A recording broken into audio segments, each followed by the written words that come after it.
Hi everyone, I'm Stan Mallow. Welcome to Paranormal Yakker. My guest today is award-winning animal communicator and afterlife expert Karen Anderson. I'll be talking with Karen about her book, The Amazing Afterlife of Animals, Messages and Signs from Our Pets. Karen Anderson, welcome to Paranormal Yakker. Thank you so much. Very, very happy to be here. When, Karen, did you first realize you were blessed with the gift of being able to communicate with animals? I would say I've never not known it. So we're going way back. Childhood, definitely I had this ability. It was nowhere near what I can do now, but as a child, I thought everyone could talk to the animals. I didn't know I was doing something unusual. Never occurred to me. I find it fascinating, Karen, that when you were a deputy sheriff, you used your communication skills with animals to extract from pets on crime scenes their eyewitness accounts of what transpired. Can you possibly share one or two cases where crimes were solved as the result of you communicating with pets who witnessed them?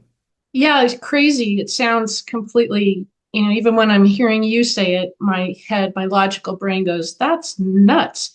And it was. And when it happened, I wasn't trying to communicate with them. The backstory is I was practicing animal communication in my personal life, and I just happened to be a deputy. So those two things came together, and unbeknownst to me, one helped the other incredibly. So my heightened awareness as a deputy sheriff to stay alive, not get hurt, and go home at the end of my shift actually boosted my intuition, which is what we use to communicate with animals. So it was very unplanned, and the animals started sharing messages with me when I was on a scene. I found out later through other eyewitness accounts and investigating the crime that the animals were accurate. So that blew my mind. And I thought, wow, if the animals can tell me who's the aggressor or where the criminal is hiding or which direction the lost child went into the forest, this is fantastic. So I began to use that as part of my investigative process. And here's the great part: animals proved to be far more accurate and honest than the humans that I would interview while investigating a crime. Since you have the ability to communicate with pets on the earth plane as well as those who are in spirit, I was wondering, Karen, if the methods you employ for each of those scenarios are the same or do they differ? It is exactly the same. The only difference is this. Let's say you decide after this show that you're going to go to the beach. So after you turn off your computer, you grab whatever you're going to take with you and you get in the car and you head to the beach and you get there. The alternative to that is, let's say you wanted to go to the mountains. Well, you're going to go in a different direction. You're going to take different things with you, but you're going to go to the mountains and you're going to end up there. That's the only difference with communicating with an animal that is alive and still on the earth plane versus communicating with an animal that is in spirit form. The process is exactly the same. You just set your intention to go in the direction of, let's say, afterlife or the spirit of that animal versus a living animal. It's a slight shift.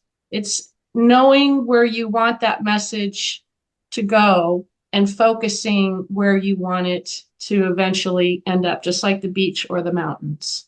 In your book, Karen, you've included messages from departed pets who will share details about what they experienced in their life ended and from beyond the veil of the afterlife. Could you give an example from each of those categories? We often think, humans, especially pet parents, often tend to think worst case scenario when it comes to end of life. or what the animal experiences as they're leaving their bodies. And if you're anything like me, we lose countless nights of sleep because we obsess over, oh my gosh, were they in pain? Were they struggling? Did I make the wrong decision? Did I act too soon? Did I act too late? All those things that keep us up at night. And Stan, here's the really incredible part. What the animals shared with me is that their experience doesn't include those things that keep us up at night. In fact, it's quite different. They have this beautiful, indescribable, truly, transition. So I call it transitioning from living to afterlife. And in that transition, they experience some of the most beautiful, loving, comforting, gentle experiences that we never think are possible. We think that they are scared and alone or lost or don't know what happened and all of these crazy things. And that's not what the animals tell me. In fact, it's such a beautiful experience that when they share it with me, I feel like I'm watching something magical or I'm part of something so much bigger than what I could have possibly imagined. And it's exactly what we would want, even if there was trauma. So they don't take that experience of trauma with them. That stays on the earth plane. Even the memory of trauma does not go with them. They leave that behind because it doesn't serve them. It serves no purpose. When they transition to pure energy, only the things that benefit them as a spiritual being are part of their experience. So many times I would ask them to share me what happened at the end of their life, and a couple of things would happen. They would either come up blank, like I received nothing, like just a blank screen, like if you're looking at your television and it just went blank. Or they would share something, but it was beautiful, an amazing experience. Or they would show me something as if it happened third person, that they were standing by my side and describing what happened to them, but they weren't a part of it. So they were very detached from whatever it was, especially if it was a trauma or sudden impact or some of the things that can happen, predator, whatever. And it doesn't affect them. It's like it was happening to somebody else, telling the story about a different person, a different animal. That's what it was like. One last thing they would do too is avoid that topic where we want to know what happened or how they felt or what they experienced. The animals often don't want to go there because it no longer serves them. Drop of water in time means nothing to them compared to the whole rest of their life that they lived with us. So they want you to focus on the whole rest of their life that they lived with us, not that one little drop of water in the bucket in that moment of time. That doesn't truly honor who they are. Those are the things that they would share with me. And that really changed me because I didn't understand what happened, what they experienced. And when I started to realize this was over and over again, it wasn't just one or two sessions, and I've conducted thousands over the years. This was almost every time. This is how the animals would respond to me. So I was able to let go of a lot of grief myself, a lot of guilt, a lot of remorse for years and years and years that I carried around about decisions I had made or what happened. It's really powerful when you realize that it's not what you may think. It's very different. It's quite beautiful. My next question is connected to one that you just answered, just an extension of it. It's more focused. Now, many a pet owner at one time or another has found themselves having to deal with ending the suffering of their beloved pets and doing so via euthanasia. That decision, while necessary, lays heavily with the pet owner doing it. You, Karen, have been able to learn how pets feel about that. What, Karen, did they tell you? Repeatedly, I am asked by clients, are they mad at me? Do they hold it against me if there was a euthanasia to end their physical life? Me too. I'll be honest. I call it the impossible decision because even when it's the right thing to do, it's still impossible. It is truly in the majority. I can't say always, because in animal communication, there's always going to be an exception to the rule.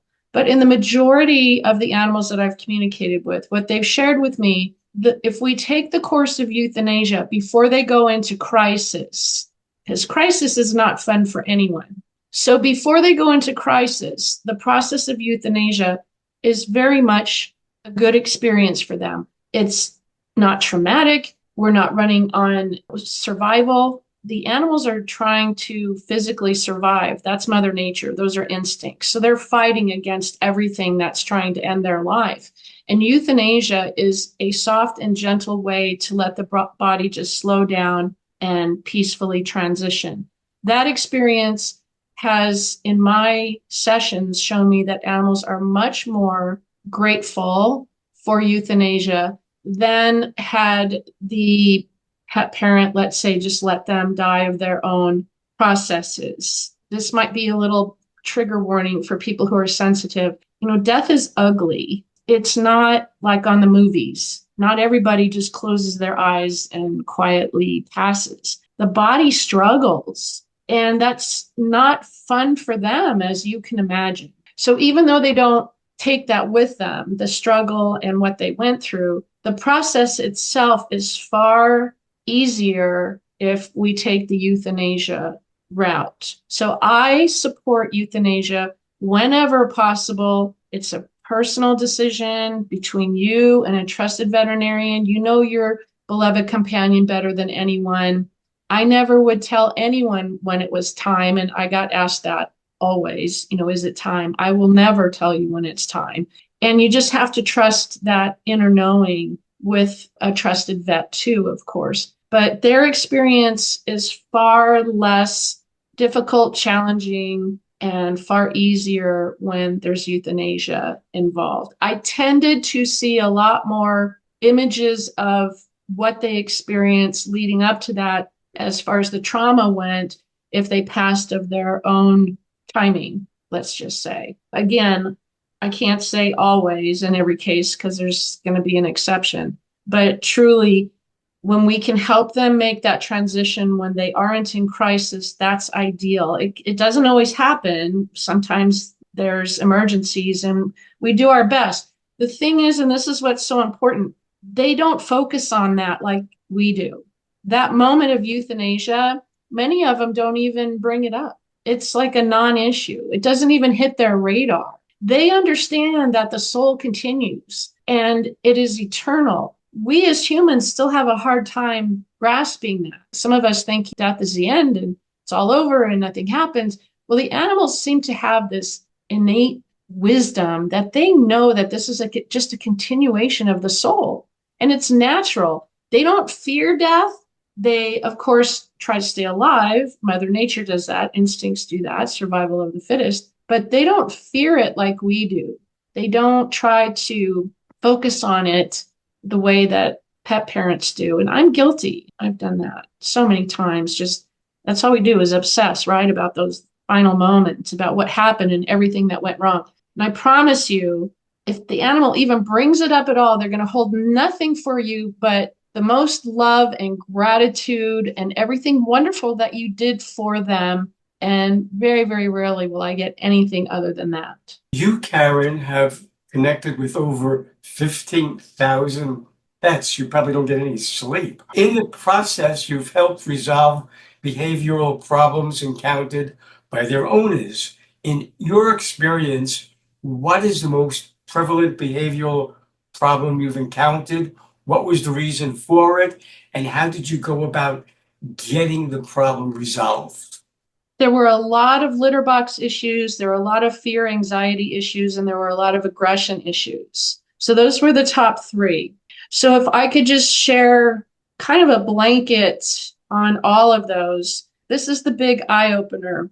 Most of the time, when a client would bring me a behavioral problem, something they didn't want the animal to be doing, I would connect with that animal and I would let them share, first of all, what they want to say, and not on the topic, just what is on their mind, what do they want to share. And what I found was so intriguing, because almost always The animal was doing exactly what it was allowed to do by the human in that environment. And it was what the humans supported by their decisions. And unknowingly, many of my clients were actually perpetuating the exact behavior they didn't want. Let me give you a for instance. Let's say we have a fearful dog.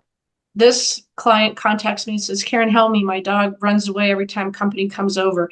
So I let the dog share with me, tell me about your life and what happens. The dog would show me that before that person ever came to their front door, their human was already sending them mental images and feelings that the dog was going to be fearful as soon as the knock or doorbell rang. We're projecting this behavior onto our companions without knowing it. We just run it through our mind. Well, they're so good at reading us that they can pick up on those very subtle images that run through our mind. They can pick up on our feelings, our emotions. So as you're preparing for your company to arrive, knowing that your dog is going to be fearful and run away, you're running all of those pictures right across your mind, and your dog's reading them like a book. So you are fueling the flames for your dog to be fearful when that person arrives at the door. The answer to that would be picture what you want, not what you don't want. Say out loud what you want, not what you don't want. And everyone in the household has to do the same thing. So if one person keeps saying, oh, that dog's scared of everything and going to run away every time, you're still going to have an imbalance, and it's going to take longer for that dog to not be fearful. But if everyone in the house is on the same page and everyone has that same positive outlook, it's based on the laws of attraction. Whatever you put out into the universe is going to come back to you 10 times stronger. So if you put out positive images of how you want your companions to be, and you say the words of what you want, and you support the environment for what you want, that animal has a much greater chance of overcoming whatever it is to be more in alignment of the appropriate behavior. The big lesson was it wasn't the animals that I needed to communicate, it was the humans. I had to retrain the human to focus on not the problem or what they didn't like, but on the solution and what they wanted. How, Karen, do pets send signs or messages from the other side to their human soulmates on the earth plane to let them know that while they are no longer with them in a physical form, they are still very much with them in spirit form? This is one of my favorite parts of what I do. Signs and messages from the afterlife. This is the best part, because if you have ever experienced, or even if you think you've received a sign or a message, it is a life changer. It is so powerful. And there's this emotional response that goes with it as you're trying to wrap your head around what you just saw or felt or heard or whatever it was that happened to you. Animals send messages, first of all, during a communication session in various ways. I might see a flash or an image of something. I might hear a sound or a word. I might feel something, or all of the above. If an animal companion has transitioned into spirit form, they send signs and messages in many of the same ways. For instance, you might have just lost a departed companion and you're trying to figure out how to get through that painful time. And all of a sudden you just get this upwelling of emotions and you just lose it and break down and there's tears. It's like you can't hold it back. Many of us think that that's our process, that's our pain, that's coming from us. But what is actually happening is that your beloved companion in spirit is very near to you in that moment. Your souls recognize each other and the presence of each other. So all of that beautiful emotion just comes pouring out uncontrollably. So you might just think that that's you having this terrible grief and pain, but it's just that you and your companion recognizing each other and experiencing that in a different manner. They're in a different dimension, so you're going to experience them differently. That grief, that outpouring of emotion is actually very healthy, acknowledging that your companion is near and wants you to know, hey, I'm okay, I'm here. everything continues basically the same for them. In fact, now they get to go everywhere with you. So that part of it is fun for them. Now, when you receive a sign such as what I wrote about in my new book, The Pet I Can't Forget, it could be in any form: pennies, butterflies, cloud signs, rainbows. You might hear their name. You might see their name on a sign or a t-shirt or a billboard. There's number signs. There's electronic signs where their pictures pop up on your devices randomly for no reason. There are so many different ways that they send us signs, and I am still blown away and amazed by how creative they are when they want us to know that they're near. Do pets in the spirit world, do they reincarnate the same way that humans do? And do they reincarnate with the same owners that they've had on the earth plane? Or does that change? Or I'm fascinated with that entire thing. That how does it go about? What are the dynamics? Could you give me any information about that? Absolutely. And I'm fascinated by it too. I used to not believe in reincarnation at all. I thought, yeah, okay, whatever. And then as I was doing more and more communication sessions, the animals kept talking about their past life and how many times they had been with that particular pet parent. And here's the interesting part. Sometimes the roles shifted. Sometimes they were both human. Sometimes they weren't. Sometimes they were human animal.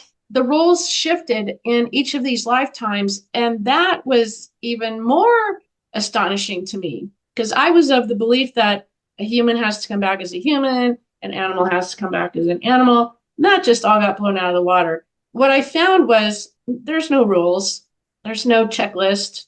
You can only do this, you can only do that, you can only be a human if you were human. What's in the highest and best for that soul's spiritual growth? So if it serves that soul best to come back as the same form, let's say they left as a cat, and they come back as a cat, that's what can happen. Does it always happen? No. Is it always this lifetime? No. Sometimes it skips a few lifetimes. But what I have found is this: the animals that we think we play favorites with are companions, the ones that we're closer to. There's just an indescribable bond that we have with it. We love them all, but there's that one that we just connect with on such a deep, deep level. That one is the one that we have shared the most lifetimes with. So it only makes sense that you're going to be closer to somebody that you've been through more experiences with than someone who you've only been through maybe 1 or 2 or 10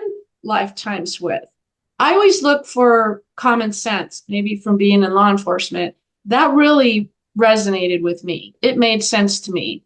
Why is it that we feel such a connection with some, even if we haven't had them for a very long time? That doesn't matter because the soul remembers. And all those past lives get carried forward with us. We don't necessarily remember them, but it comes forward into the new experience, into this new lifetime. And our soul knows. The soul knows everything. Everything's recorded in the soul. That part of it was real eye-opening for me. And I will also add that I have more questions about reincarnation than I have answers. The more I learn about reincarnation, the more I realize I've just barely scratched the surface. But it is truly, without a doubt, that we reincarnate with our human loved ones and our animal loved ones many, many, many times. And sometimes during the session, animals would share with me something like, I'd see the pyramids in Egypt. And so I'd share that image. Is there a reason why I would see these pyramids out of the blue? And the client would say, oh my gosh, I have this fascination with ancient Egypt. It's kind of, I've never been there. I would love to go there. I don't know where this came from, but all my life I've had this fascination with ancient Egypt. Well, come to find out, those two souls had a past lifetime many, many, many centuries ago in ancient Egypt. So there's some things that can be validated when it comes to reincarnation, but most of it is tough to validate. So you just have to go based on how it resonates with you. Is that something that resonates with you? And I just keep an open mind. I'm the one to say, Who are we to say that can't happen or that's impossible? Who are we to say that? We don't know what's possible. Anything's possible, really. If you think about it in the quantum realm, anything is possible. I like to go down, what can I learn about this topic? What is out there? What information is available? And the animals showed me time after time that they come back with us, sometimes multiple times in this lifetime. And then others show me they don't feel the need to. And here's the clincher, that is not a reflection of lack of love if they don't reincarnate with you in this lifetime, or if they don't feel the need to reincarnate. Again, it depends on what is in the highest and best for the soul's growth, their personal growth, their spiritual growth, not what we want as a pet parent. You know, we all want our pets to want to return to us, right? I mean, who wouldn't want them to return? But that's coming from the ego side of the brain. On the spiritual side, we have to say, well, is that part of this spiritual path that they need to take? And we don't have those answers. I don't. So we just have to trust that if they were meant to come back to us, they will. We can invite them, certainly invite them, say, hey, please come back. I'd love to have you back again. But no amount of praying, no amount of begging, no amount of pleading is going to make an animal reincarnate with you if it's not their spiritual path. Just doesn't happen like that, or not that I know of, I should say. Should viewers of Paranormal Yakker want to buy The Amazing Afterlife of Animals, Messages and Signs from Our Pets, or learn about the other books you've written, how, Karen, can they do that? Well, thank you for asking me that. I never get tired of talking about this topic or my books. I will say that my books are all available on Amazon worldwide and Audible. So you can order them certainly through those retailers. And I do sell signed personalized copies through my website at karenanderson.net. And that's to USA addresses only, though. As far as the other books, I've written two other books, Hear All Creatures. That was my first book where I had to learn the language of the animals. And my most recent book, The Pet I Can't Forget, has just been out for a very short time. It is absolutely covers everything about the signs that our companions send us, how to get more signs, how to look for signs, how to raise your vibration, how to manage a loss, how to work through it. And all of that can be found as well through my website. But I do want to add that there is something very near and dear to my heart that I have created, and that is my nonprofit animal sanctuary.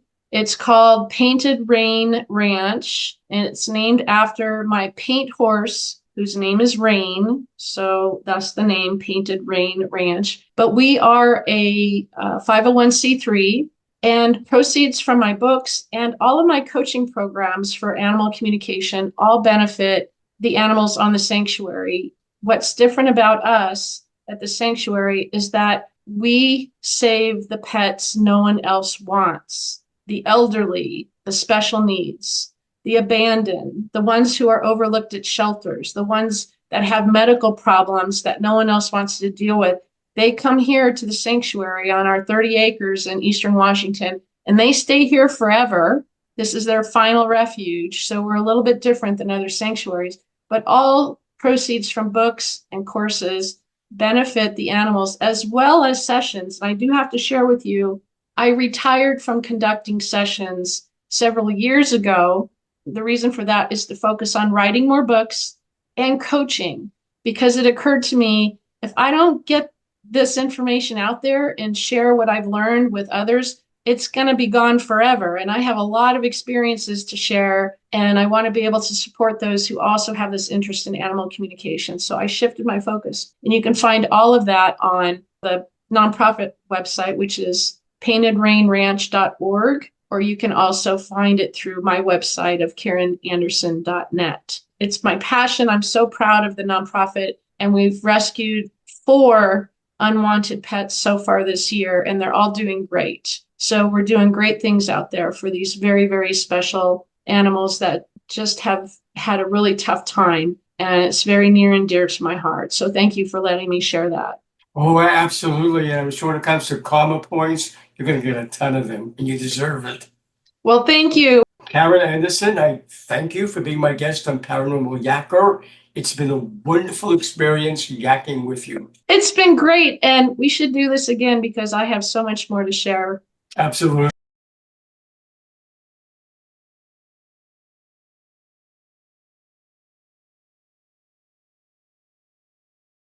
Hi, everyone. This is Stan Mallow, the Paranormal Yakker. I hope you enjoyed the interview you just watched. So that you don't miss any upcoming shows, be sure to subscribe to my free YouTube channel. To do that, just press the subscribe button on your screen.